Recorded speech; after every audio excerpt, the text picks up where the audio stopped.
आप सभी साथियों का मेरा मैत्रीपूर्ण प्रणाम। मैं भिक्षु संरक्षिता।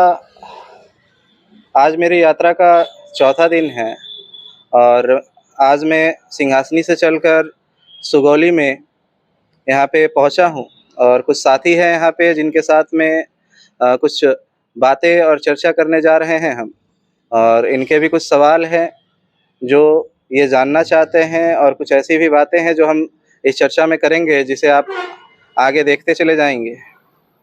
तो यहाँ पे उपस्थित कुछ साथी मुझसे कुछ सवाल करना चाहते हैं। जी, सबसे पहले सुगौली अंबेडकर विचार मंच में आपका हार्दिक स्वागत भी है और हार्दिक अभिनंदन भी है। मैं ये जानना चाहता हूँ कि आप जो ये 4 दिन पहले जो यात्रा शुरू किए हैं, इस यात्रा का असली उद्देश्य क्या है? मैंने जो ये यात्रा शुरू किया और ख़ास बात यह है कि मैंने जिस तारीख को चुना 14 अप्रैल को, जिस दिन बाबा साहब की जयंती है, और इसलिए इसे चुना क्योंकि उस व्यक्तित्व ने एक बात कही थी अपने आखिरी समय में कि जिस आंदोलन को मैं लेकर के अभी तक चला हूँ, अगर हो सके तो इस आंदोलन को उससे आगे ले जाना, नहीं ले जा सकते तो वहीं ठहरे रहने देना, लेकिन पीछे मत जाने देना। और 14 अक्टूबर 1956 में जब डॉक्टर बी आर अम्बेडकर साहब ने बौद्ध धर्म की दीक्षा दिलवाई लोगों को, 10 लाख लोगों के साथ उन्होंने दीक्षा ली, और कुछ समय के बाद ही उनकी मृत्यु हो गई 6 दिसंबर 1956 को ही, मतलब 2 महीने के बाद ही। तो उनका जो कारवां आगे बढ़ने वाला था, और जहाँ तक मुझे जानकारी बोधगया में रहते हुए हुआ कि बाबा साहब उस समय जो 22 प्रतिज्ञाओं की दीक्षा जो दिलवाए उन्होंने, उस समय जो उन्होंने अपनी बातें रखी, वो उस समय की वर्तमान स्थिति को देखते हुए, चूँकि ब्रह्मा विष्णु महेश हिंदू धर्म के तौर पे भी पूजने की चीज़ें हैं, उसमें भी थी, और दूसरी तरफ त्रिपिटक के अंदर में भी ब्रह्मा विष्णु महेश का जिक्र है, देवताओं का जिक्र है। तो उन्होंने देखा कि दोनों तरफ जब एक ही चीज़ें होंगी, तो जब अगर हम अपने लोगों को कहेंगे कि आप हिंदू धर्म को छोड़ करके बौद्ध धर्म में जाइए, तो लोग तो यही कहेंगे कि उसमें भी ब्रह्मा विष्णु महेश देवी देवताओं की बातें हैं, तो फिर हमें बौद्ध धर्म में जाने का क्या मतलब? वहाँ भी मोक्ष की बातें हैं, निर्वाण की बातें हैं, तो फिर उसमें जाने का हमें क्या मतलब? इसीलिए डॉक्टर बी आर अम्बेडकर साहब ने उस समय की वर्तमान स्थिति को देखते हुए उन चीज़ों को जो दोनों तरफ मैच कर रही थी, जो शब्द जो बातें दोनों तरफ मैच कर रही थी, चाहे वो मोक्ष निर्वाण की हो, साधना ध्यान की हो, या ब्रह्मा विष्णु महेश और देवी देवताओं की हो, उन बातों को पूरी तरीके से नकार उन्होंने अलग से 22 प्रतिज्ञाओं का निर्माण किया और लोगों को दीक्षा दी। और उनका उद्देश्य इसके पीछे ये भी था कि आने वाले समय में, क्योंकि उन्होंने ढेर सारे विदेशी भिक्षुओं से मिले थे, उनका पहला स्टेप था कि पहले लोगों को बौद्ध धर्म में दीक्षा लाएं, और जब यहाँ पे आकर के जब उनके अंदर में शैक्षणिक विकास होगा, तो धीरे धीरे जो बाहर से जो बौद्ध भिक्षु भारत में आएंगे विदेशी, वो इन्हें धर्म की शिक्षा देंगे। लेकिन चूंकि उसी समय उनका देहांत हो गया, मृत्यु हो गई, जिसके कारण से वर्तमान में जो बौद्ध समाज है ये भ्रमित हो गया, और भले ही यहाँ पे जो लोगों ने बौद्ध धर्म अपनाया, लेकिन बौद्ध धर्म को बौद्ध धर्म के तौर पे नहीं, डॉक्टर बी आर अम्बेडकर साहब को देखते हुए किया। क्योंकि डॉक्टर बी आर अम्बेडकर साहब को अभी तक उन लोगों ने सिर्फ राजनीतिक, एक सोशल रिफॉर्मर, सामाजिक व्यक्ति और एक पॉलिटिशियन के तौर पे देखा था। अभी धर्म के मामले में जो आगे वो कार्य करने वाले थे भविष्य में, उससे पहले उनकी मृत्यु हो गई। तो आज वर्तमान में जो बौद्ध धर्म भारत में देखने को मिलता है, वो सिर्फ और सिर्फ ऐसे दिखता है कि राजनीतिक के तौर पे आज भिक्षु भी जो है वो राजनीतिक और सामाजिक आंदोलन ही कर रहे हैं, वो धर्म का प्रचार नहीं करते हैं। तो इसीलिए मुझे लगा कि नहीं, मुझे इस कारवां को आगे ले जाना चाहिए, क्योंकि मुझे ये जानकारियाँ बोधगया से ही, विदेशी भिक्षुओं से ही पता चले कि बाबा साहब उन लोगों से भी मिले थे। आगे प्लान था धर्म का प्रचार उनके माध्यम से वो करवाना चाहते थे।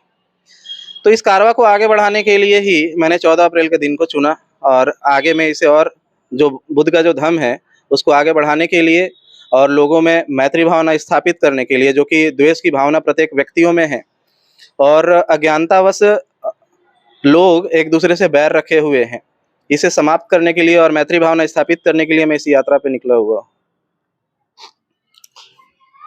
बहुत बहुत धन्यवाद। आपने जो है बौद्ध धर्म पर बड़ा अच्छा जो है स्पष्टीकरण दिया है, इसके लिए आप बधाई के पात्र हैं। सवाल घुमा फिरा कर फिर धार्मिक कथाओं को अलग अलग कंधों पर ढोने वाली बात आ गई है। आपके दृष्टि में बौद्ध धर्म की जो आंदोलनकारी नीतियां हैं उसको आगे बढ़ाने के लिए आपने पैदल यात्रा और अकेले संघर्ष करने की जो निर्णय लिया है,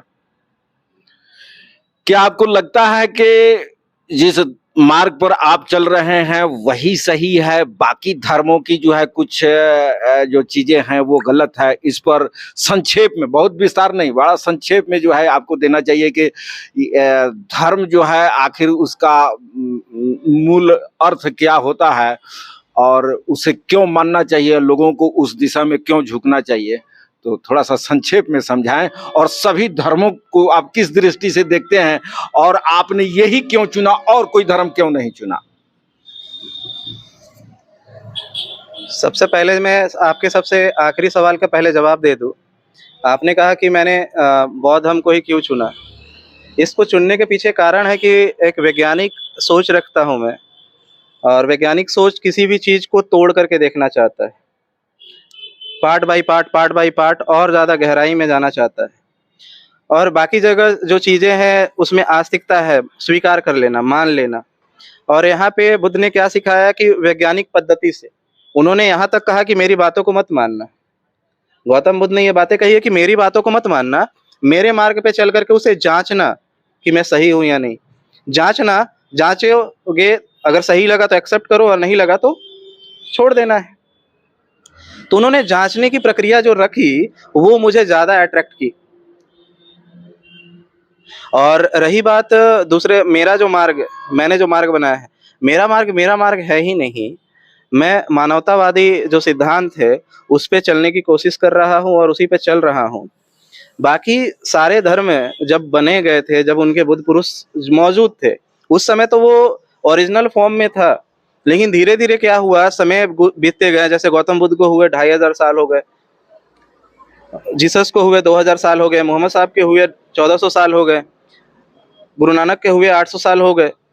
तो इस इतनी साल की जो गैपिंग है, इस बीच में जो उनके जो बुद्धिजीवी जो लोग हैं, स्कॉलर्स है या फिर हम कहें दार्शनिक फिलोसफर है, उन लोगों ने अपनी अपनी एक व्याख्या करना शुरू की है, उनके शब्दों की व्याख्या करनी शुरू कर दी और अपने माध्यम से अपने भाषा में समझाने का कोशिश किया, जिसके वजह से वो दूषित होते हुए चला गया है। मोहम्मद साहब ने कभी भी आपको, मुसलमानों को, जैसे आप इस्लाम धर्म को मानते हैं, मोहम्मद साहब ने 72 फिरका में बांटा था क्या? नहीं बांटा था ना। लेकिन आज है ना आप। बाबा साहब, गौतम बुद्ध ने क्या चार, ये फिरके का अर्थ क्या होता है? फिरके का मतलब क्या होता है? फिरके का अर्थ जो उनमें जो मैंने देखा है, मैंने अनुभव किया है इन 72 में, इनकी सारे की सारी मेन चीजें हैं वो पूजा पद्धति को लेकर के ही है। पूजा पद्धतियों में इनके अंतर है। मैंने जहां तक अंतर में देखा, पूजा पद्धति में इनका अंतर है, और पूजा पद्धति में अंतर होने की वजह से सारे में, सिर्फ इस्लाम में नहीं। क्या आप मानते हैं कि आप भी एक फिरका हैं? आप भी एक फिरका का जो है झंडा ढो रहे हैं? मैं किसी फिरके को मानता ही नहीं हूँ। तो आप फिर किस फिरके की तहत जो है, किस मिशन की तहत जो है आप अपना, आप अपने मिशन से लोगों को कहना क्या, संदेश क्या पहुंचाना चाहते हैं? लोगों को किस तरफ जो है, लोग किस तरफ है और आप किस तरफ आकर्षित करना चाहते हैं? जैसे लोग जहाँ भी है अभी, जिस भी स्थिति में, आप अगर हिंदू के देखने जाए तो वहाँ पे भी अभी वर्तमान में क्या हुआ है कि एक कृष्ण को मानने वाले, अगर सिर्फ जय कृष्ण बोलते हैं, तो दूसरा जो उसका पंथ है वो कहता है नहीं, सिर्फ कृष्ण की बातें मत करो, बोलो राधा कृष्ण। तो तीसरा पक्ष कहता है कि सिर्फ राधा कृष्ण क्यों कह रहे हो, राधा तो कृष्ण की पत्नी नहीं थी, रुक्मणी के साथ में जोड़ो। इस तरीके से अपने आप में जो झगड़े कर लिए। उसी तरीके से बौद्ध धर्म में भी जो 4 हिस्सों में जो बटा है, उसमें भी वे लोगों की अलग अलग मान्यताएं हैं, जो कि गौतम बुद्ध ने जो धम्म दिया उससे वो जुदा है, वो अलग है। उन्होंने अपनी एक मान्यता लेकर के चल दी क्या है। क्या फर्क है? कुछ तर्क देकर समझाइए कि उनकी अलग है, हमारी अलग है, जो आपस में मेल नहीं खाता है, या फिर जो है उनकी बातें आहत पहुंचाती है, मेरी बातें आहत नहीं पहुंचाती, तो इसका भी एक तर्क दीजिए। हाँ, इसको आप जैसे तर्क देना होगा। बुद्ध के जो धम्म है उसमें तो सीधी सी बातें है कि वो त्रिशरण पे कार्य करती है। कौन सी रन पे कितने? त्रिशरण, त्रिरत्न, अच्छा, सील, समाधि और प्रज्ञा। अच्छा। और बुद्ध का पूरा मानना है कि आप पहले स्वयं दुखों से मुक्त हो, और दुख से मुक्त होने के बाद मैंने जो मार्ग बताया है उस मार्ग को अपनाकर दुखों से मुक्त हो, और उसके बाद लोगों को भी दुख से मुक्त के मार्ग को बताए। लेकिन इस बात को मानने वाले सिर्फ हीनयान के लोग हैं। महायान के जो लोग हैं उनका ये मानना है कि नहीं, हम अकेले क्यों निर्वाण को प्राप्त करें, हम पूरा ग्रुप में निर्वाण को प्राप्त करेंगे, जो कि संभव नहीं है। निर्वाण एक ऐसी अवस्था है जो व्यक्तिगत तौर पे पहुंचा जाता है। तो ऐसे ही वो मान्यताओं को तो नकार दिए ना। यहाँ देखिए, यहाँ जो है हम आपको घेरेंगे स्वयं के निर्माण, स्वयं के निर्माण में निर्माण नहीं, निर्वाण। वही निर्वाण जो है जो मोक्ष मिलता है जी। तो स्वयं का और सामूहिक, इन दोनों में जो है आप ये हमें बताइए कि सामूहिकता नकारात्मकता की ओर है, या सामूहिकता प्रयास जो है वो सफल है, या व्यक्तिगत जो प्रयास है वो सफल है? निर्वाण जो है वो व्यक्तिगत ही होता है, व्यक्तिगत होता है। जैसे अगर आप पढ़ लिए, आप ग्रेजुएशन किए, तो क्या आपका पूरा परिवार पढ़ लेगा क्या? बिल्कुल आपके ग्रेजुएशन करने से क्या उनका ग्रेजुएशन पूरा हो जाएगा? अच्छा, नहीं हो सकता ना। नहीं हो उसी तरीके से वो सामूहिक तरीके से नहीं हो सकती है, वो जब भी होगा व्यक्तिगत ही होगा। व्यक्तिगत ज्ञान लेने के लिए कोई ना कोई गुरुकुल, कोई ना कोई गुरु, कोई ना कोई पाठशाला, कोई ना कोई स्कूल, या कोई ना कोई माध्यम तो आपका एक होना चाहिए, जो समाज को जो है आपकी अस्पष्टता दिखाई दे। व्यक्तिगत आप कितने लोगों को समझा पाइएगा? व्यक्तिगत ही तो लोगों को समझाया गया। गौतम बुद्ध ने भी, मोहम्मद ने भी व्यक्तिगत, शुरुआत में ही ढेर सारे लोग तो आ नहीं गए थे। शुरुआत में 1-2 लोग आए, फिर उनके साथ कुछ लोग आए, फिर उनके साथ कुछ लोग आए, और धीरे धीरे जुड़ते गए और कारवां बढ़ता चला गया। शुरुआत में सत्य अकेला ही होता है। अच्छा, शुरुआत में सत्य अगर अकेला होता है तो सत्य जो है इस धरती पर सत्य का अभाव है, या सत्य से जो है परिपूर्ण है ये यहाँ का हमारे भारतीय समाज का? जिस दिन लोग सत्य को जानते हैं उस दिन दुखों से मुक्त हो जाते हैं। इसीलिए तो बुद्ध ने 4 आर्य सत्यों की बातें की कि दुख मुक्ति के उपाय, दुखों से मुक्त होना। जिस दिन सत्य को जानते हैं उसी दिन दुखों से मुक्त हो जाते हैं। इसका मतलब ये नहीं है कि आपके जीवन में दुख नहीं आता। मैंने पहले ही बताया कि बुद्ध के जीवन में बुद्धत्व प्राप्ति के बाद भी ढेर सारे समस्याएं सामने आई, लेकिन वो बुद्ध को प्रभावित नहीं कर पाई। अच्छा, बुद्धत्व के जो सबसे श्रेष्ठ पुस्तक है उसका क्या नाम है? बुद्धत्व का जो सबसे श्रेष्ठ पुस्तक है, धार्मिक पुस्तक, उसका नाम क्या है? श्रेष्ठ के हाँ, यानी कि सबसे अच्छी ऊंची किताबें जो है, उनकी जो धार्मिक किताबें हैं आपकी, बुद्ध की, जिसको आप फिर से आगे बढ़ाना चाहते हैं, उस पुस्तक का नाम क्या है? वो कोई एक किताब नहीं है। मैं, क्योंकि बुद्धम शरणम गच्छामि का मतलब ही ये होता है कि मैं सारे बुद्धों के शरण में जा रहा हूँ। तो जितने भी अभी तक बुद्ध हुए, चाहे भूत, भविष्य और वर्तमान के काल के जितने भी बुद्ध हुए, उन सारे बुद्धों के जो वाणियाँ हैं वो उनके धर्म ग्रंथों की किताबों में लिखी हुई है। जैसे मोहम्मद साहब ने जो बातें बोली वो कुरान में है, गौतम बुद्ध ने कहा वो त्रिपिटक में है, जीसस ने कहा वो बाइबल में है। तो मैं इन सारे किताबों में से जो मेन जो पॉइंट है, जिसपे मैं वर्तमान की स्थिति को देखते हुए, वर्तमान की स्थिति परिस्थिति को देखते हुए मैं उनमें से किस चीज का उपयोग कर सकता हूँ और उसके साथ जो मेरा अपना अनुभव है उसे जोड़ करके उसका प्रचार कर लोगों को दुखों से मुक्त के रास्ते पे ले जाना चाहते हैं। मतलब आपका ये कि सारे धर्मों की जो अच्छी कथाएं हैं, अच्छा उदाहरण है, अच्छा मिसाल है, उसको जो है संग्रहित करके जो है एक बौद्ध धर्म बनाया गया है। आपका यही कहने का अर्थ यही है ना कि कुछ और है? अगर मैं ठीक समझ रहा हूं तो मेरा मतलब यही है कि सारे धर्मों से, आपने कहा कि सारे धर्मों की जो सुखमय पद्धतियां हैं, चाहे जो जीवन जीने की आदर्श जो सिद्धांतें हैं, उसको एकत्र करके एक बुद्ध का निर्माण हुआ। यही आपका उद्देश्य है या कुछ अलग है? तो सुनिए, आइए उन चीजों में से मैंने अपना कहा ना कि उसमें से जो बेहतरीन बेहतरीन चीजें हैं जो वर्तमान में बेहतरीन का मतलब ही अच्छा हाँ, होता है, परिस्थितियों के अनुसार जो सूट करता है वो, और उसमें मेरे अपने अनुभव वो मिश्रित होकर के ही वो सारी चीजों का मैं प्रचार करता हूँ। थोड़ा सा धर्म से आप अलग, आपको हम हटाते हैं जी। आप रहने वाले कहाँ के हैं? वर्तमान आपका एड्रेस कहाँ का है? लोग सुन रहा है, पूरा दुनिया देख रही है, आप अपना एड्रेस बताएं। मेरा वर्तमान में जो मेरा सेंटर है वो माघी बरवा गांव में है। अच्छा। मोबाइल टावर के पास एयरटेल का मोबाइल टावर है, वही वहाँ का। माघी परवा किस थाना के अंतर्गत, किस जिला के अंदर है? थाना आदापुर है और जिला हमारा जो शहर है सिटी रक्सौल, और जिला जो है वो पूर्वी चंपारण। पूर्वी चंपारण। आप रहने वाले कहाँ के हैं? मैं रहने वाला धनबाद झारखंड से हूँ। आपने 14 अप्रैल जो है डॉक्टर अंबेडकर साहब की जो है जन्म तिथि यानी कि जयंती का दिन ही जो है अपना जो है ये यात्रा क्यों चुना? इसका जवाब मैं दे चुका हूँ कि उनके ही कारवां को आगे बढ़ाने के लिए। उनकी कारवां को आगे, उनकी कारवां जो है क्या जो है दबाई जा रही है, जो आप आगे बढ़ा रहे हो? ऐसा क्या कारवां है जो दबाई जा रही हो और उसे आप आगे बढ़ा रहे हैं? शिक्षित बनो, संगठित रहो और संघर्ष करो। इंसान शिक्षित कैसे बनेगा? अभी मैं पहले इसका जवाब दे दूं कि शिक्षित बनने की चीजें जहाँ पे बताई गई है, तो शिक्षा को लेकर के, शिक्षा को जो आधार बनाया डॉक्टर बी आर अम्बेडकर साहब ने, इस कार्य पे लोग बढ़ते हुए नजर नहीं आते हैं।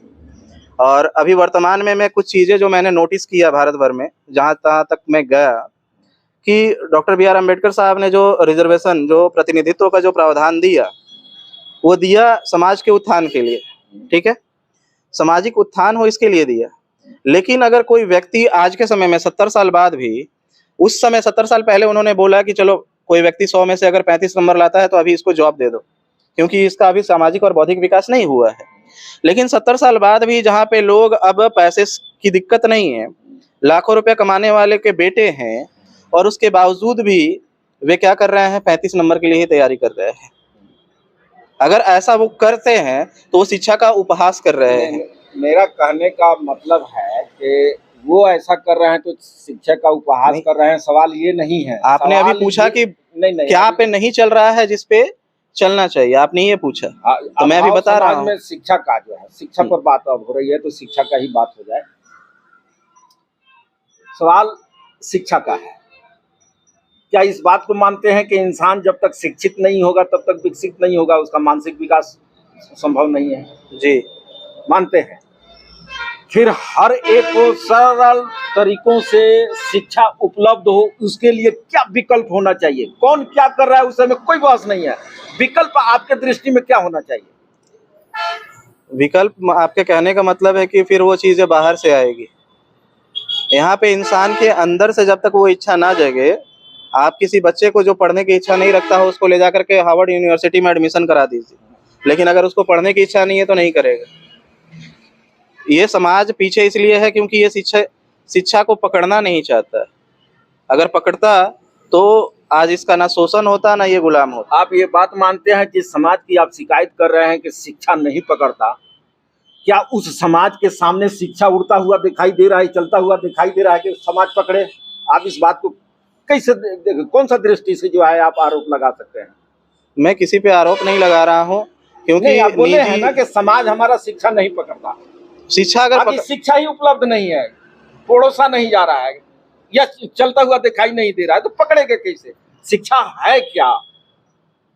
इंसान को जब हम आप ये कबूल करते हैं सर कि जो है इंसान जब तक शिक्षित नहीं होगा तब तक विकसित नहीं होगा। तो शिक्षा इंसान को उपलब्ध हो, आसान तरीकों से उपलब्ध हो।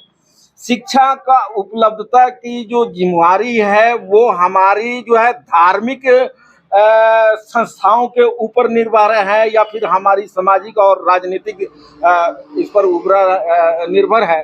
थोड़ा सा इसको आप क्लियर कीजिए। पहली बात कि समाज पे तीनों चीज़ों का प्रभाव होता है, चाहे वो सामाजिक हो, राजनीतिक हो या धार्मिक हो, इन तीनों तरीके से होता है। और रही बात, आप बार बार ये बातें कह रहे हैं कि समाज के पास कहाँ से आएगा। पहली बात तो जो चीज़ें आप यूनिवर्सिटी की, मैं जहाँ तक समझ पा रहा हूँ आप कॉलेज यूनिवर्सिटी की पढ़ाई की बातें कर रहे हैं, वो तो थोड़ी सी दूर की भी बात है। जो नैतिक शिक्षा जो बिना कॉलेज जाए हुए भी सीखी जा सकती है, उस चीज़ का भी अभाव। मैं अभी 14 अप्रैल को जब मैं निकला यात्रा के लिए और जहाँ मुझे ठहराया गया और जहाँ मुझे बोला गया अपनी बातें रखने के लिए, तो मैं वहाँ बैठा हुआ था। मुझे इंतज़ार करने के लिए वहाँ पे बैठाया भी गया और मैं जितनी देर बैठा रहा, और जिस व्यक्ति ने वहाँ कार्यक्रम का आयोजन कर रखा था उसी के अंडर में जो उनका अपना व्यापार था, और व्यापार में जितने भी लड़के थे उनमें उनका अपना बच्चा भी था। उनके बच्चे खुल करके माँ बहनों की गालियाँ दे रहे हैं और माँ बाप कुछ बोल नहीं रहे। ठीक है, तो आप वो कॉलेज और यूनिवर्सिटी की शिक्षा तो दूर का छोड़ दीजिए, पहले अगर इन बच्चों में अगर नैतिक शिक्षा ना हो, पहली जो प्रावधान है, पहली जो स्तर है, जो पहला जो स्टेप है वो नैतिक शिक्षा की। अगर मोहम्मद साहब ने भी जो चीज़ें पहले करवाई, वो पहले था क्या था, डिसिप्लिन। जो आपने बोला कि जो 5 टाइम का जो नमाज है वो डिसिप्लिन सिखाता है। तो सबसे पहले तो ये समाज में डिसिप्लिन और नैतिक शिक्षा का ही अभाव, बाहरी शिक्षा का तो अभी रहने ही दीजिए। देखिए, आपने घुमा फिरा कर नैतिकता पर इस बात को आप थोप रहे हैं। नैतिकता, तो नैतिकता की जन्म भी तो जो है शिक्षा से ही शुरू होती है। नैतिक तो वो तो माँ बाप भी दे सकते हैं ना। तो माँ बाप नैतिक हो तब ना। किसे नहीं पता है कि गाली देना गलत है। आप मेरे सामने जो गंदे से गंदे भी व्यक्ति है, जो मर्डरर है या रेपिस्ट है, उसको भी सामने लाइए, वो खुद कहेगा कि मर्डर करना गलत है। ठीक है, रेपिस्ट भी कहेगा कि रेप करना गलत है। बिल्कुल सही जवाब, लेकिन वो करता नहीं है। पता नहीं है कि गाली देना गलत है। हम लोग सवाल जवाब कर रहे हैं, कोई डिबेट में नहीं बैठे हैं। यानी एक मंथन जो समाज को एक दिशा दे सके, उस पर मंथन हो रहा है। सवाल ये है कि वो बोली न बोले जो सुनने में अच्छा न लगे, तो कैसे हमारा औलाद संस्कारी नहीं होगा। यहाँ पर आइए, स्वयं का नेतृत्व करने के लिए अनुभव का भी होना जरूरी है। अनुभव का उपज शिक्षा की कहानियों से उत्पन्न होता है। शिक्षा जिसकी पूजा होनी चाहिए वो तो शिक्षा उपलब्ध नहीं है। आज जिसे हम पूजा कर रहे हैं वो शिक्षा ही नहीं है। हमारे कहने का मतलब है, एक ही बात है कि जब तक इंसान का दिमाग तब तक विकसित नहीं होगा जब तक शिक्षित नहीं होगा। तो शिक्षा को सरल, आसान और वो विकल्प जो सरल हो, आसान हो और जिससे हर आदमी वंचित ना हो, इसको हम सरल कैसे बना सकते हैं? सरकारी स्तर पर या अपने स्तर पर। आप एक समाज के दिशा देने के लिए निकले हैं, तो उस दिशा में जो है एक आप जो है अपना धर्मत्व को जो है, धर्म को जो है आप प्रचारित कर रहे हैं। तो धर्म को प्रचारित करने के लिए दूसरे धर्म की जो है थोड़ा सा नुक्स निकालना ही जो है अपने धर्म को ऊंचा उठाना है, या अपने धर्म को ऊंचा बताना, दूसरे धर्म को नीचा दिखाना है। ये धर्म की धंधा ये जो है हमारी देश में जो चल रही है, क्या इससे आप ग्रस्त है? आप जिस धर्म में है क्या उसमें भेदभाव है? पहली बात तो मैं किसी धर्म को मानता ही नहीं हूँ, क्योंकि आपको लगता होगा कि मैं बौद्ध धर्म को मानता हूँ, लेकिन मैं बौद्ध धर्म को भी नहीं मानता। क्योंकि जब तक बुद्ध थे तब तक वो चीज़ें नैतिकता तौर पे चल रही थी, जब तक मोहम्मद थे तब तक वो नैतिक तरीके से चल रही थी, जब तक गुरु नानक जीसस थे नैतिक तरीके से चल रही थी। लेकिन कारण इसका ये था कि उन लोगों ने सत्य को जाना और काम, क्रोध, लोभ, मोह, राग, द्वेष, ईर्ष्या, अहंकार को जीत पाया था। उस विकारों से वो मुक्त हुए थे, उनमें उनका अहंकार नहीं था। लेकिन बुद्ध के जाने के बाद, मोहम्मद के जाने के बाद, जीसस के जाने के बाद, गुरु नानक के जाने के बाद जो उनके अनुयायी थे, जो अभी तक मुक्त नहीं हुए, उनके अंदर तो अहंकार बचा था। उनका मानना ये था कि हम तो अभी तक बुद्ध के पीछे चल रहे थे। हमारा सेंटर पॉइंट कौन था? गौतम बुद्ध। हमारा सेंटर पॉइंट कौन था? मोहम्मद। हमारा सेंटर पॉइंट कौन था? जीसस। लेकिन अब तो वो है नहीं है तो हम किसके पीछे जाएं? हम तो इन फलाने के व्यक्ति के पीछे नहीं जाएंगे, भोला राम जी के पीछे नहीं जाएंगे, कहा जाए हम अलग से अपना पार्टी बनाएंगे, अपना अलग संगठन बनाएंगे। और इसी चक्कर में क्या हुआ कि अहंकारी लोगों ने अलग अलग विभाजनों में, अलग अलग भागों में वो खुद को बांट लिए। तो मैं किसी की बुराई नहीं कर रहा हूँ, मैं कह रहा हूँ बट गए, और मैं नहीं चाहता कि बटे हुए लोग हो, मैं सबको एकत्रित करना चाहता हूँ, इसलिए मेरा किसी से चीजें नहीं है। ठीक है, आप चाहते हैं कि सब एकत्रित हों, तो आपके पास वो वास्तव में उस विचारों का सृजन हो चुका होगा या होने वाला है जो लोगों को अपने अंदर जो है आकर्षित कर सके। ऐसा वो कौन सा विचार है जिस पर जो है लोगों को एकत्रित होना चाहिए? मैंने शुरू में ही बताया कि मेरा उद्देश्य मैत्री भावना स्थापित करना है लोगों के बीच में, जो समाप्त हो चुकी है। तो मैत्री भावना जो है स्थापित करने के लिए मैत्रित्व भावना की जो विशेषताएं हैं वो तो समाज को समझ में आना चाहिए। वो विशेषताएं जो है परोसा जाए ताकि जो है हम समझ में आए तो हम जो है आपके तरफ आकर्षित हों। जी जी, मैत्री भावना, अगर मैं कहता हूँ कि मैं इन जो असमानताएं हैं इसको स्वीकार नहीं करूँगा और इसको मैं अच्छा नहीं मानता, क्योंकि ये उसका इल्म नहीं है, शिक्षा नहीं।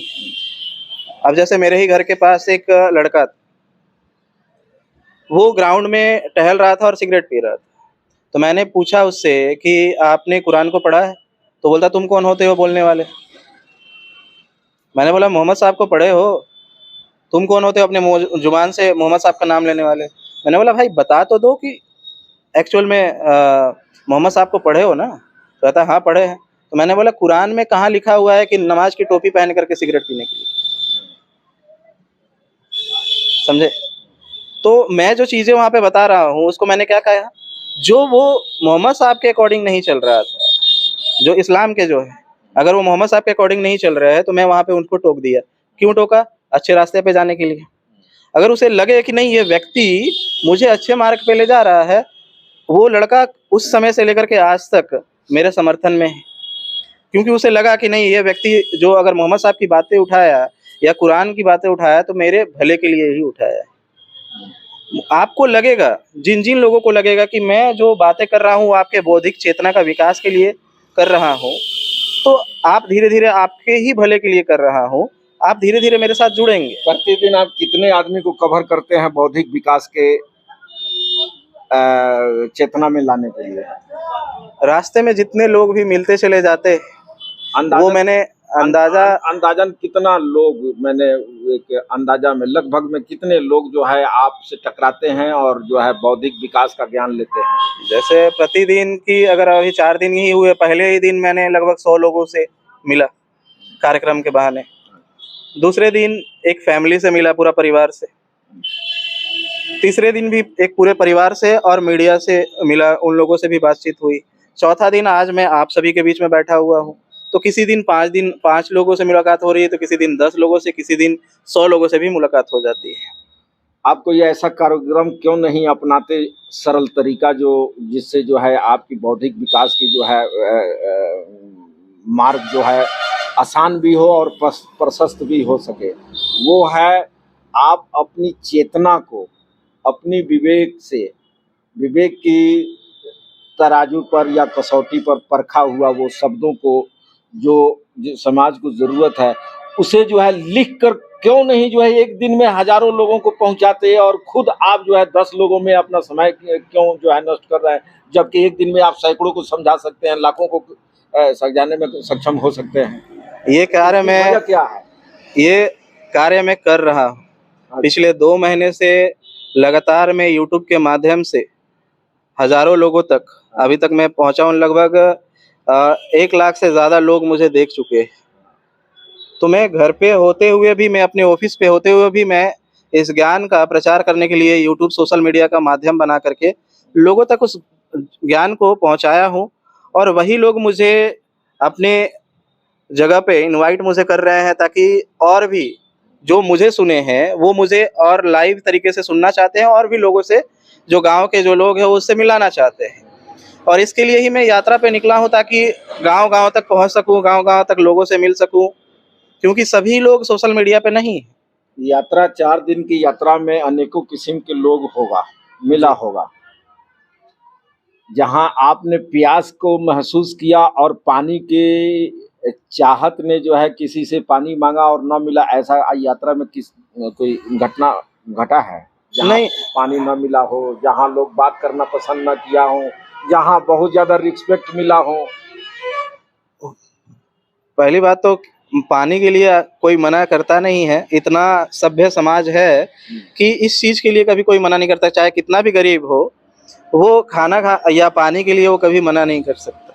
ये समाज, ये भारत की जो सभ्यता है, इसमें मिट्टी में है कि वो भले ही कितना भी गरीब हो, खाने और पीने के लिए कभी भी मना नहीं करते हैं। भारत अगर सब है, थोड़ा सा इतना, मैंने कहा इतना, आपको कि वो उसके लिए मना नहीं करता। अच्छा, हम आपको थोड़ा सा जो है धर्म की बातों से अलग हटकर, आपने कहा कि भारत के लोग बड़ा सभ्य हैं, बड़े आदर्श हैं, बड़े आदरणीय हैं।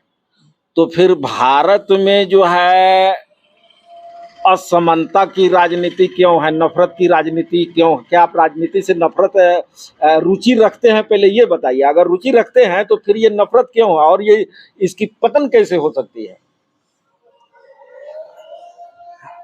राजनीति से तो मैं बिल्कुल भी रुचि नहीं रखता हूँ, क्योंकि वहाँ पे दोहरे चेहरे लेकर के घूमने पड़ते हैं लोगों को। सत्य बोलना, सत्य बोलते नहीं हैं। अगर सत्य बोलते तो फिर वो राजनीति नहीं कर पाते। कि बहुत सारी ऐसी चीज़ें हैं जो लोग मुँह पे तो कुछ और कहते हैं। जैसे किसी व्यक्ति से हम सुबह-सुबह मिल लें, अब वो व्यक्ति को चेहरा देखना नहीं चाहते थे या मिलना नहीं चाहते थे, और जैसे ही देखते तो हम कहते हैं सुबह-सुबह इसका चेहरा देख लिया, किससे भेंट हो गया। लेकिन जब उससे मिलते हैं तो बोलते हैं आपसे मिल कर के बहुत अच्छा लगा। तो ये दोहरा जो मानसिकता जो मैंने राजनीति में अंदर तक देखी, और लोग अपनाते ही हैं। बाहर जाकर के वो पैर छूते हैं। मैंने कई बार विधायक और एमएलए, एमपी, मंत्रियों को आम पब्लिक की पैर छूते भी देखा है, और जीतने के बाद उनकी बेइज्जती करते भी देखा है। अच्छा, अच्छा। आप इसका मतलब जो है राजनीति से रुचि नहीं रखते, लेकिन राजनीति खामियों को बड़ा करीब से आप पहचानते हैं। क्योंकि उसमें रहा मैं।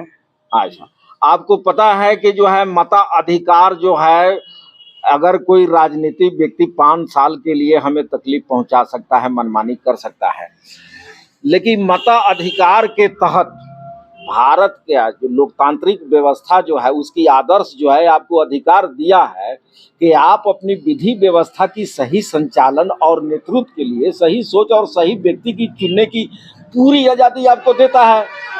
ये बात आप मानते हैं? जी। देता है। तो फिर जो है आपके सामने जो है ये समस्या क्यों है?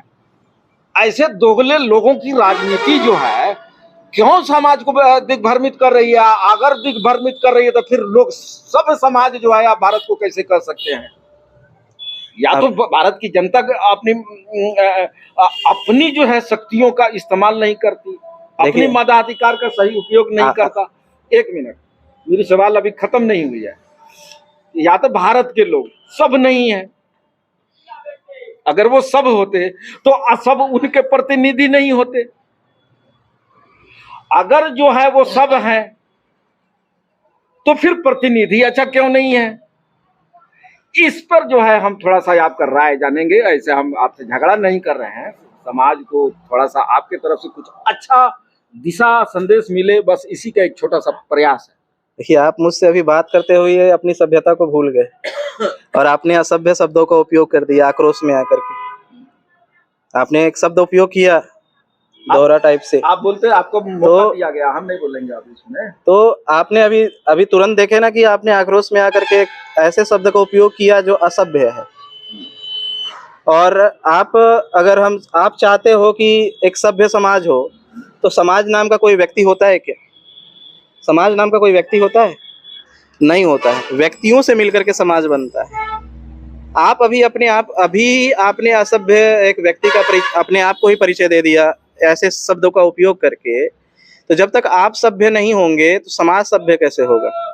कल मैं बैठा हुआ था रामगढ़वा में, सिंहासनी वाला रास्ता में, तो मेरे पीछे से एक व्यक्ति मेरे साथ चल रहे थे और मेरे पीछे करते करते मैं वहाँ पे मंदिर के पास बैठा, सिंहासनी वाले रोड में। तो वहाँ के जो महंत है वे भांग बेच रहे थे, मंदिर में बैठ करके भांग बेच रहे थे। अब ये व्यक्ति जो मेरे साथ मेरे पीछे पीछे चलते हुए आया था, वो कहता है, ये देखिए पंडित जी जो महंत होकर के भी भांग बेच रहे हैं, कितना गलत कार्य कर रहे हैं। लेकिन ये सुन करके तो बड़ा अच्छा लगा होगा कि ये व्यक्ति भांग बेचने वाला का विरोध कर रहा है। थोड़ी देर बाद मुझसे दूर जाकर के खैनी बना के खाने लगा। वो चाहता है कि महंत जी सच्चे हो, सही हो और सभ्य हो, लेकिन वो खुद खैनी खा रहा है। तो हम जब दूसरे से इच्छा करते हैं ना, यही चीज है सबसे गलत। हम पहले इन चीजों को अपने जगह से इसको स्थापित करना चाहिए। आप मेरे सवालों को दाब रहे हैं। सवालों को मैं नहीं दाब रहा। आपने सभ्य समाज की बातें की, मैंने वो सभ्य चीजें आपसे ही पूछा। वो शब्द अभी तक प्रकट नहीं किया जो मेरे तरफ से असभ्य आपको लगा हो, वो शब्द के बारे में जानना चाहता हूँ। लेकिन मैंने जो स्टिक सवाल किए हैं कि आखिर क्या कारण है कि वो लोग जो असभ्य नहीं है वो सत्ता में है, या तो इसका मतलब जो है जो ऐसा समाज वैसा सत्ता, या तो सत्ता भी जो है समाज भी असभ्य है, या फिर अगर समाज सभ्य है तो फिर सत्ता में असभ्य लोग क्यों हैं? तो मैंने तो इस सवाल को दाबिए मत। मैं तो यही कह रहा हूँ कि ये समाज अगर सभ्य है, राजनीति से रुचि रखे नहीं रखे, लेकिन आप भारतीय नागरिक होने के नाते आपकी शिक्षा, स्वास्थ्य, रोजगार, इस सबसे रुचि जो है सियासत का है।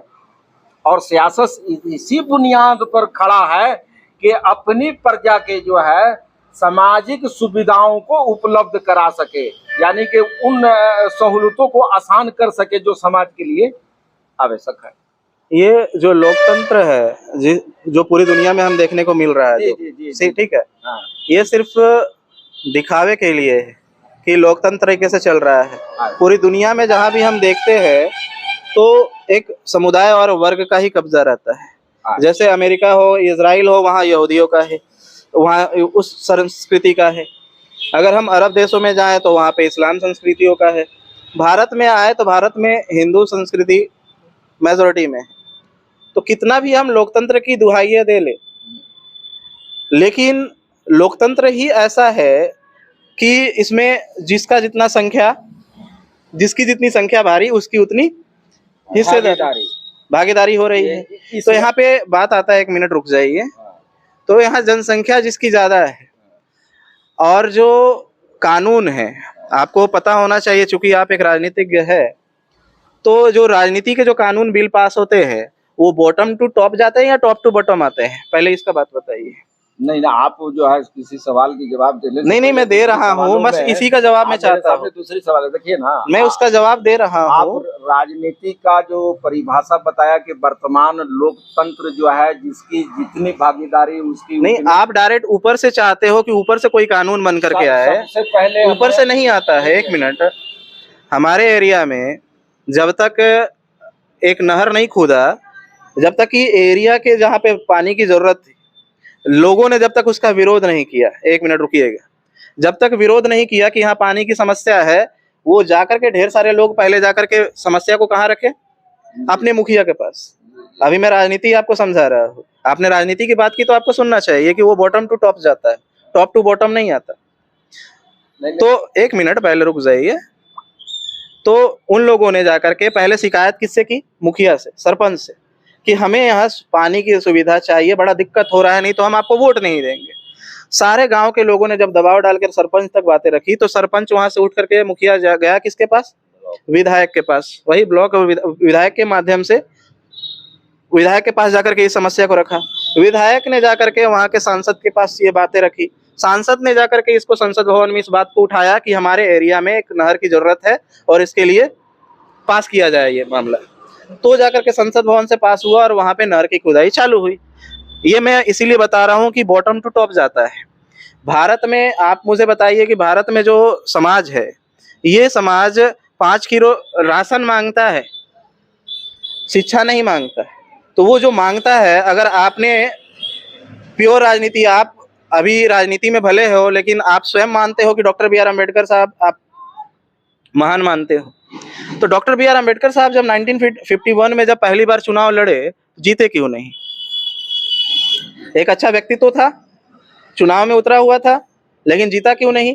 क्योंकि उन्हीं के विरोध में काजोलकर उतरे और लोगों ने क्या किया, मुर्गा और दारू के चक्कर में काजोलकर को वोट देकर के डॉक्टर बी आर अम्बेडकर साहब को हरा दिया। तो जनता जो मांग करती है, सरकार उसे वही देती है। वर्तमान में जनता 5 किलो राशन मांग रही है और जनता को राशन दिया जा रहा है, शिक्षा नहीं दिया जा रहा है। क्योंकि जो पैसा खर्च करना चाहिए शिक्षा के क्षेत्र में, वो राशन में खर्च कर रही है। और अगर आप शिक्षा की बात करेंगे और आपका जो विरोधी पार्टी है, अगर वो भोला राम जी है, और आप अगर शिक्षा की बातें करेंगे और वो व्यक्ति रातों रात जाकर के 500 रुपया बांट करके आ जाए और राशन की बात करे, भारत में और बिहार में भी, झारखंड और बिहार में योजना चला कि 2500 रुपया महीने दिया जाएगा, चला ना मैया योजना, लोगों ने उसके सहारे पे वोट दिया है। तो जो चीजें आप डिमांड करेंगे उसी के सहारे। और कांसीराम साहब ने ये बातें कही कि ना बिकने वाला नेता चाहिए तो ना बिकने वाला समाज तैयार करना होगा। आपने जो है राजनीति के ऊपर जो है अब तक की सारी जो सवाल मैं पूछने वाला हूं और जो पूछ चुका हूं उसका आप अपने तरफ से जवाब दे चुके हैं, लेकिन संतोषजनक आपका जवाब जो है अभी भी नहीं है। मेरा कहने का मतलब है कि लोकतंत्र का परिभाषा एक अलग है, जहां पर धर्मतंत्र की कोई गुंजाइश नहीं है। लोकतंत्र वो जगह है जहां पर पहुंचकर मानव जीवन बेहतर हो, उसके विकल्पों पर काम किया जाए, वो जगह है। आपने लोगों को ये भी कहा कि जो है लोग दारू मुर्गा पर जो है बिक जाते हैं, मतलब मताधिकार का जो है सदुपयोग नहीं करते ना। ये कारण है कि गलत लोग जो है लोकतंत्र पर हावी है। ये गलतियां दूर कैसे होगी, कैसे लोग नागरिक धर्म निभाएंगे, इसके ऊपर कुछ दीजिए ना, ताकि जो है लोकतंत्र जो है स्वच्छ तंत्र बन सके। ये भी चीजें व्यक्तिगत है। मैं मार्ग बता सकता हूँ, मैं कह सकता हूँ, हम आपसे मैं कह सकता हूँ, उसका अनुसरण करने वाले से जो भी हमें देख रहे हैं ये सोशल मीडिया के माध्यम से जो लोग लाइव हैं देख रहे हैं, उनका बहुत बहुत धन्यवाद। आप इन बातों की गहराइयों में जाइए, जो बातें हो रही है महात्मा जी से, जो बातें हो रही हैं महात्मा जी, मुझे नहीं लगता कि आपको जो है अब धर्म बचाने की जरूरत है। हमें लगता है कि जो है कर्म का जो है अच्छे कर्म का जो है अनुसरण करना चाहिए। जीवन जीने की पद्धति जो आसान हो वो लोगों में परोसा जाना चाहिए, चाहे वो किसी भी धर्म के हो। अधर्मों का जो है ये उफान जो है अब इस देश को बर्बाद कर चुका है। हमें जो है कोई शांति की बात हो, कोई सद्भाव की बात हो, कोई समानता की बात हो, कोई एकता की बात हो, कोई एकजुटता की बात हो। ये धर्म जो है, देखिए मानव शरीर की रचना एक जैसा है तो माथे पे जाति धब्बा क्यों है? अगर ये सवाल जो है खड़ा कर दिया जाए तो मेरे ख्याल से सारे दुनिया के धार्मिक जो है स्कॉलर लोग जो है मेरा दिमाग खा जाएगा। ये सब एक प्रकार का जो है लोगों को विचलित करने का एक माध्यम बना है। हमें विभाजित रहने का एक ये स्रोत भी है। हम अपने राष्ट्र में हैं तो राष्ट्र के प्रति एक क्यों नहीं हो सकते, या हो सकते हैं तो फिर कैसे हो सकते हैं? इसके लिए कुछ सुझाव दीजिए। जो बातें आप अभी कह रहे हैं ये कभी जो हुआ ही नहीं है और ना कभी हो सकता है कि सभी लोग एक जगह पे खड़ा हो जाए। आप लोकतंत्र की अभी बातें किए, इस लोकतंत्र और संविधान के अनुच्छेद के अनुसार ही राज्यों का बंटवारा हुआ है, भाषा के आधार पे। आप अगर संविधान के अगर शुरुआत में ही देखने जाएंगे तो राज्यों का बंटवारा ही भाषा के आधार पे हो रखा है। तो ये कल्पना करना, एक अच्छे राष्ट्र की कल्पना करना बड़ी अच्छी बात है, लेकिन जो संभव नहीं। हम कह देते हैं कि हिंदी भारत की राष्ट्रीय भाषा है, दक्षिण भारत के लोग नहीं मानते हैं। मैं नहीं कह रहा कि आप जो बातें कह रहे हैं वो गलत है, मैं कह रहा हूँ आप बहुत शुद्ध चीजें बात कर रहे हैं, लेकिन जो आज तक नहीं हुआ उसकी बातें आप कर रहे हैं। लोगों ने, मोहम्मद साहब ने अगर इतनी आराम से लोग मान जाते तो मोहम्मद साहब को क्या युद्ध लड़ना पड़ता? देखिए वो जो चीजें भौतिक ताकत, उसमें भौतिक नहीं, चीजों कोई को भी हो, बिना ताकत के नहीं होता है, बिना ताकत के नहीं होता है। वो चाहे आपका सामाजिक ताकत हो, वर्ग की ताकत हो, या अपनी व्यक्तिगत ताकत हो, तो जब तक नहीं होती है तब तक आप इस सत्ता में, इस प्रकृति का जो नियम है मैं उसे बता रहा हूँ, ये प्रकृति का नियम, मेरा अपना नियम नहीं। चाहे आप मोहम्मद साहब की जीवनी उठाएं, या कबीर की, रविदास की, या बुद्ध की, महावीर की, वो प्रकृति के नियम में यही कहते हैं, जो ताकतवर होगा, जो बौद्धिक विकास का होगा, वो राज करेगा, वही राज करेगा। सर, और जिनकी बात आप कर रहे हैं कि जो दबे हुए हैं, तो जाहिर सी बात है कि जो जिनका बौद्धिक विकास नहीं होगा या चेतना विकास नहीं होगा, और आप चाहते हैं कि वे लोग आपके बौद्धिक और चेतना का विकास करें, जो लोग आपको, अपने को आपसे ऊपर रखना चाहते हैं, आपसे अपने आप को ऊपर रखना चाहते हैं, आप उनसे ये चीज़ों का क्यों, उनसे क्यों इच्छा रखते हैं कि वो ऐसा करे? आप जिस समाज में हो, क्या ये समाज एकत्रित है? आज 6000 संगठनों के नाम पे 50,000 संगठन, 6000 जातियों को इकट्ठा करने के लिए 50,000 संगठनों के निर्माण किए गए हैं। तो ये समाज 50,000 टुकड़ों में बट गया है। और लोकतंत्र के मुताबिक अगर 50,000 संगठनों की अगर वर्तमान में नहीं भी तो 25-30 पार्टियां हैं पूरे, उनकी जो पार्टियां हैं, उन जिनको आप सत्ता में कह रहे हो, जो सत्ता में वर्तमान में है, उनकी जो पार्टियां वो एक जगह पे एकत्रित है। लेकिन आपका समाज जिन एकत्रित नहीं है, 50,000 संगठनों में उनकी परसेंटेज 1% भी नहीं है, और वो बंटने की वजह से ही हुआ है। और ये बांटने वाले लोग बुद्धिजीवी लोग, ज्ञानी लोग, जो लोग राष्ट्रीय अध्यक्ष है, राष्ट्रीय अध्यक्ष तो नॉर्मल व्यक्ति बनता नहीं है, राष्ट्रीय अध्यक्ष तो नॉर्मल व्यक्ति बनता नहीं है। जितने भी संगठन के जो राष्ट्रीय अध्यक्ष है, सारे के सारे पढ़े लिखे हैं। वही लोग समाज को बांट के रखे हैं। नीचे के तबके के लोगों की उतनी जिम्मेदारी नहीं है, क्योंकि वो उतनी शिक्षित नहीं है। जिन्हें आप दुश्मन मानते हो, या जिन्हें आप विपक्षी मानते हो, जिनको आप विरोधी मानते हो, वो आपको सुधारने क्यों आएगा? जब आपका समाज का नेता, आपके समाज का नेतृत्व आपको सुधारने का कार्य नहीं कर रहा है, तो विरोधी और विपक्ष का आदमी आपको सुधारने का कार्य क्यों करेगा? सबसे पहली बात तो ये आती है। आप भी यहाँ पे देखेंगे तो आप अपने भी कोई अलग संगठन में होंगे, यहीं पे बैठिए ना मास्टर जी, सुगौली में ही अलग अलग संगठन बना करके लोग बैठे हुए खत्म करिए, अब लंबा ना करिए, अब यहाँ के भी आराम करें। सुगौली में भी कई संगठन चल रहे होंगे, और जब आप चुनाव में उतरेंगे तो आपके विरोध में भी कोई उतरा होगा, आपके विरोध में भी कोई उतरा होगा ना। आप जब बात अब कह दिए चुनाव का, तो मेरा भी जो है इस पर सुन लीजिए। मैं सुगौली में सबसे पहले लोगों का जो है जहनी टकराव मेरा है, सीधा लड़ाई मेरी जनता से है, पार्टी से तो है नहीं। पार्टी में तो दमे नहीं है कि जो है मुझे कुछ कह दे। मेरा लोगों के दिमागी टकराव है, लोगों से दिमागी टकराव है, और जो वर्तमान त्रुटियां हैं समाज में, उसका जिम्मेवार भी लोग ही है। तो मेरा लड़ाई जो है वो कुर्सी की नहीं है, मैं समाज का एक सृजक बनना चाहता हूं, एक सभ्य समाज का। उसका मैंने स्क्रिप्ट जो है लिख चुके हैं, और वो सकारात्मकता जो है उसकी जांच में सकारात्मकता को जो है हमने जो है देख लिया है। उस लाइट को तो इस तरह से मेरा जो है कि जो लोग सुधार का हिस्सा बन सकते हैं, यानी कि वैचारिक रूप से सुधार का हिस्सा बन, उनके लिए मैं चुनाव लड़ सकता हूँ। और नहीं तो मैंने बदलो बिहार, मिशन बदलो बिहार एक संस्था खड़ा किया है, और मेरा काम ही है उस संस्था के तहत लोगों को बताना कि हमारे पास ये चीजें हैं, ये जो है आसान जो है फार्मूले हैं, जिससे हम अपनी जीवन को एक दिशा दे सकते हैं। लेकिन वो दिशाएं जो है जाति, धर्म, ऊंच नीच, भेद भाव, ये 3-4 को शर्त है उस पर कि आपको तो या तो सियासी गुलामी के विभाजन को समझते हुए सियासी गुलामी को छोड़ना होगा। दूसरा शर्त है कि जो है जातीय भावना, जाति पाति ऊंच नीच की भावनाओं से ऊपर उठकर अपनी संघर्षों के लिए, अपनी अधिकारों के लिए संघर्ष करना होगा। तीसरा शर्त है कि राष्ट्र धर्म का जो है, आपको मैंने बताया है, राष्ट्र धर्म का शपथ लेना होगा। चौथा है कि जीवन जीने की जो आदर्श कला है,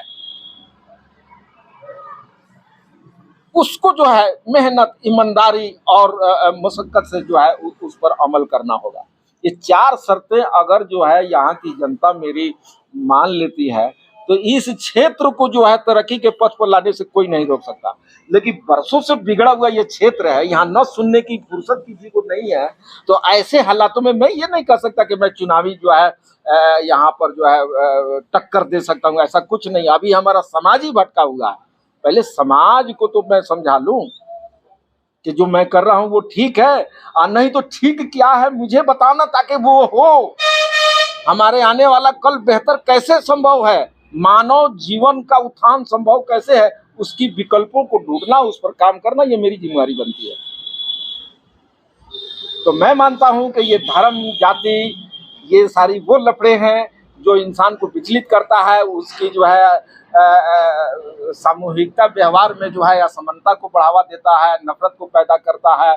इसकी कट्टरता जो है हमारा जीवन जीने का जो है दुर्लभ कर दिया है।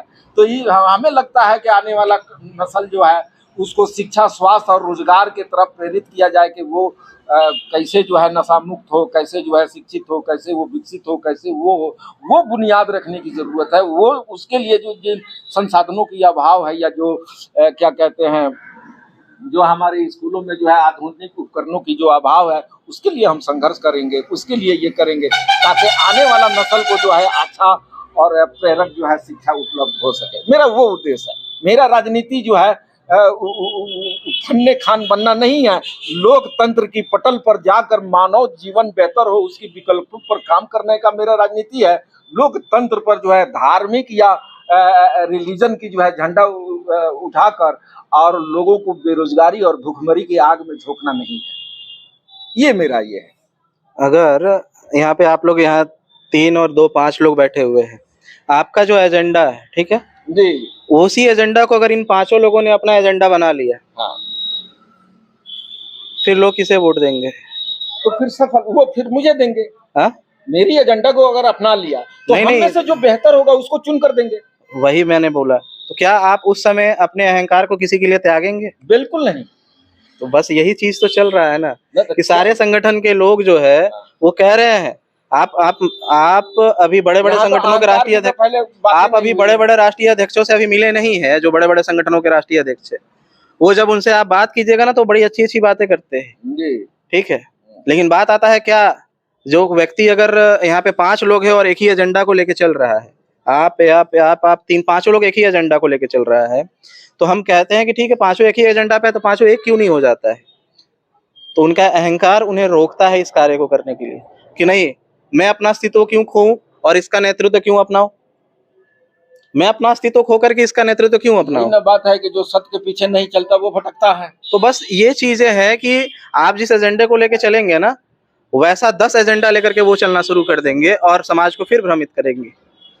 बात आता है यहाँ पे जो निरंतर लगा रहता है, निरंतर लगा रहता है, और लोग जो है ना, समाज की हमारी आंखें 2 होती हैं, समाज की लाखों आंखें होती हैं।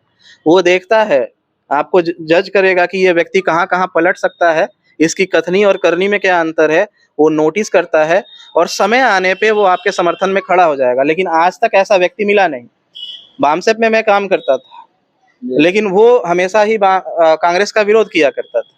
लेकिन अचानक से जब वो कांग्रेस से गठबंधन करने चला गया, हजारों लोग उससे कट के निकल गए बाहर, हजारों लोग निकल गए उससे बाहर, क्योंकि अभी तक तो वो कांग्रेस का विरोध कर रहा था। तो समाज नजर रखता है लोगों पे। तो मेरा बस इतना ही कहना है, बात अब मैं खत्म कर रहा हूँ, क्योंकि अब अंधेरा भी हो गया है तो अब कैमरा ठीक से आएगा नहीं। नहीं, बातचीत हम ऐसे कर लेंगे, वीडियो में नहीं आ पाएगा अभी। तो बस मैं इतना ही कहना चाहूंगा कि राजनीति में अगर सुधार है तो कांशीराम साहब ने कहा कि न बिकने वाला नेता चाहिए, तो न बिकने वाला समाज तैयार करना होगा। और समाज को तैयार करने के लिए उसे नैतिकता, मेन सबसे पहले जो होता है नैतिक शिक्षाओं से शुरुआत करनी होगी उसे। और धर्म जो है वो नैतिक शिक्षा पे जोर देता है। जब तक वो नैतिक शिक्षा उसके अंदर नहीं आती है, उसके अंदर अनुशासन नहीं आता है, दृढ़ संकल्प नहीं आता है, तब तक वो किसी भी हिस्से में, किसी भी भाग में सफल नहीं हो सकता है। बस मैं इतना ही बात कह करके आज का जो हमने चर्चा रखा, और आप सभी से मिल करके और सभी से बात करके मुझे बहुत अच्छा लगा। इसके लिए बहुत बहुत धन्यवाद। आपका भी बहुत बहुत धन्यवाद। आपने जो है बहुत सारी ऐसे बातों का जवाब भी दिया, कुछ बातें अधूरी भी रह गई।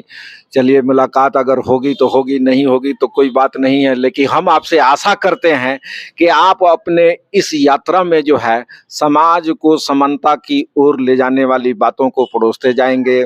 समाज जो है जागरूक बने, समाज शिक्षित बने, समाज सशक्त बने, समाज दृढ़ समाज का निर्माण हो। इस तरह की भावनाएं जो है आप जो है छींटते जाएंगे, यही हम आपसे उम्मीद रखते हैं। बहुत बहुत धन्यवाद आपका समय देने के लिए। जय हिंद। धन्यवाद।